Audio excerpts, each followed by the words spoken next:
धृतराष्ट्र संजय से पूछते हैं कि कुरुक्षेत्र की धरती पर लड़ाई करने को तैयार उनके पुत्र और पांडु के पुत्र क्या कर रहे हैं। संजय धृतराष्ट्र को जो बताना शुरू करते हैं उसे समझ आता है कि दुर्योधन अपनी सेना के सभी वीर योद्धाओं को देखता है और उसे पूरा विश्वास है कि उसकी सेना ज्यादा शक्तिशाली है और पांडवों को आसानी से हराया जा सकता है। अर्जुन श्री कृष्ण से कहते हैं कि उनके रथ को दोनों सेनाओं के बीच में खड़ा कर दें ताकि वे उन सभी को अच्छे से देख समझ सकें जिनसे वे युद्ध करने वाले हैं। दोनों सेनाओं में उपस्थित अर्जुन देखते हैं अपने कई नाते रिश्तेदारों को, अपने गुरु, अपने भाइयों, मित्र और शुभचिंतकों को। इन सबको देख वे करुणा से भर जाते हैं। अपने परिजनों को मारने के ख्याल से अर्जुन गहरे दुख में डूबने लगते हैं। कृष्ण अर्जुन से कहते हैं कि वे यह किस तरह की सोच में पड़ गए हैं और वे ऐसा ना करें। अर्जुन कहते हैं कि वो कैसे द्रोण और भीष्म, जो कि सिर्फ आदर के योग्य हैं, उनसे लड़ाई करेंगे। अपने बड़ों को इस तरह मारने से अच्छा होगा भिक्षा पर रह लेना। माथे पर बड़ों का खून लिए किस तरह वो जीवन में धन और विलास का आनंद लेंगे।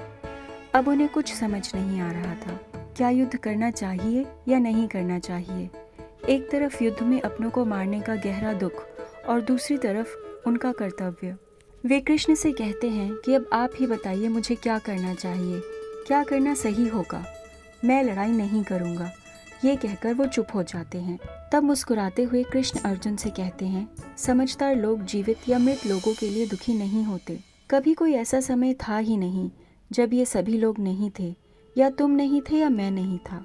ना ही आगे कोई ऐसा समय आएगा जब हम सब नहीं होंगे।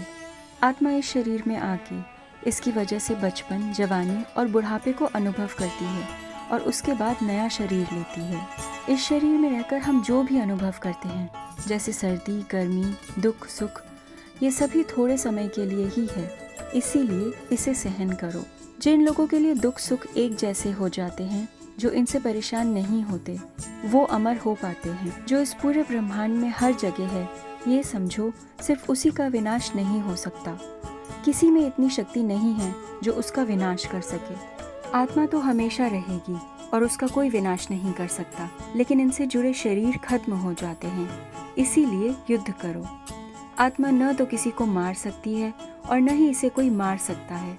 इसका कभी जन्म नहीं होता, ना ही आत्मा कभी मरती है। आत्मा हमेशा से ही है और आगे भी रहेगी।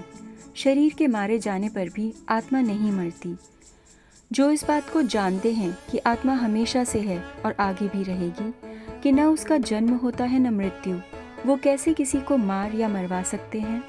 जैसे इंसान पुराने कपड़ों को उतार कर नए कपड़ों को पहनता है, उसी तरह से आत्मा पुराने शरीर को छोड़कर नया शरीर लेती है। इस आत्मा को कोई काट नहीं सकता, आग इसे जला नहीं सकती, पानी इसे गला नहीं सकता और हवा इसे सुखा नहीं सकती। आत्मा तो हमेशा रहने वाली और हर कहीं रहने वाली है, इसीलिए तुम्हें दुख नहीं करना चाहिए।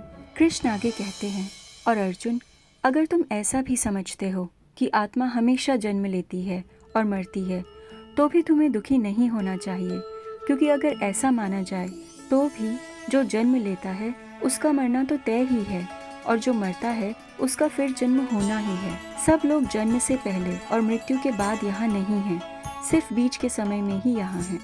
तो जो पता ही है कि होना ही है, उसका दुख कैसा। हैरान कर देने वाली इस आत्मा को कुछ एक महान लोग ही देख पाते हैं, या इसके बारे में बता पाते हैं, या इसे सुन पाते हैं। कुछ लोग तो इसे सुन के भी नहीं जान पाते। ये आत्मा सबके शरीर में है और इसे मारा नहीं जा सकता, इसीलिए दुख मत करो। और वैसे भी युद्ध को अपना धर्म समझकर तुम्हें डगमगाना नहीं चाहिए। एक योद्धा के लिए धर्म युद्ध से बड़ा क्या हो सकता है। युद्ध तो क्षत्रियों के लिए स्वर्ग का रास्ता है। अब अगर तुम ये युद्ध नहीं करोगे तो इतने समय से जो तुमने कीर्ति कमाई है वो खो जाएगी, और आगे आने वाले काफ़ी समय तक लोग तुम्हें गलत ही समझेंगे और तुम्हारे बारे में गलत बातें ही करेंगे। जो सभी लोग पहले तुम्हें बहुत मानते थे, वो अब तुम्हें उस मान के लायक नहीं समझेंगे और ऐसा सोचेंगे कि डर के कारण तुम युद्ध छोड़कर चले गए। बहुत सी गलत बातें तुम्हें कही जाएंगी, इससे दुख की बात और क्या होगी। युद्ध में लड़कर मारे गए तो तुम सीधे स्वर्ग जाओगे, और यहाँ रहकर जीत गए तो धरती पर अपने राज्य का सुख लोगे। इसीलिए मन पक्का करो और युद्ध के लिए खड़े हो जाओ। हार जीत को एक जैसा समझो, फायदे और नुकसान को एक जैसा समझो और सुख और दुख को एक समान समझो और युद्ध के लिए तैयार हो जाओ। हमने ज्ञान योग की तो बातें की, अब कर्म योग को समझो। इसे समझकर और अपनाकर तुम अपने कर्मों के बंधन से छूट जाओगे। जब कोई काम बिना फल की इच्छा के किया जाता है, तब ना तो उस काम को करने वाली मेहनत में कभी कोई कमी आती है और ना ही मन में फल को लिए कोई डर रहता है। अपने जीवन में इस सोच को थोड़ा सा भी अपनाकर हम जीवन और मृत्यु के डर से बच जाते हैं। इस योग में मन पक्का रहता है और ध्यान एक ही लक्ष्य पर बना रहता है। जबकि जो कर्मयोग को नहीं अपना पाते, यानी कि मन में फल की इच्छा रखते हैं, उनका मन हर दिशा में कई चीज़ों के पीछे भागता है। जो दुनिया के सुखों और ऐश्वर्य के पीछे लगे हैं, उनका भगवान में एक ध्यान नहीं लग पाता। इन चीज़ों के पीछे भागने के बजाय तुम सुख और दुख में एक जैसे रहो। भगवान में मन लगाओ और अपने ऊपर संयम रखो। जिसने ब्रह्म को जान लिया है, वेद उसके लिए कुछ खास काम के नहीं रह जाते। तुम्हारा सिर्फ अपने काम करने में ही अधिकार है, यानी तुम सिर्फ अपना काम कर सकते हो। उसका क्या फल होगा ये तुम्हारे हाथ में नहीं है। इसीलिए फल की चिंता मत करो और ना ही ऐसे बनो कि कोई काम ना करो। अपने कर्तव्य भी कर्मयोग से करो। फल का लगाव छोड़ दो और हार और जीत में एक जैसे रहो। इस मन के एक समान रहने को योग कहते हैं। जो काम फल की इच्छा मन में रखते हुए किया जाता है, वो इस कर्म योग से कहीं छोटा है। इसीलिए मन को एक समान रखो। इस तरह हम अच्छा और बुरा पीछे छोड़ सकते हैं। इस योग को अपने जीवन में अपनाने की कोशिश करो, जिसमें मन एक समान रहता है।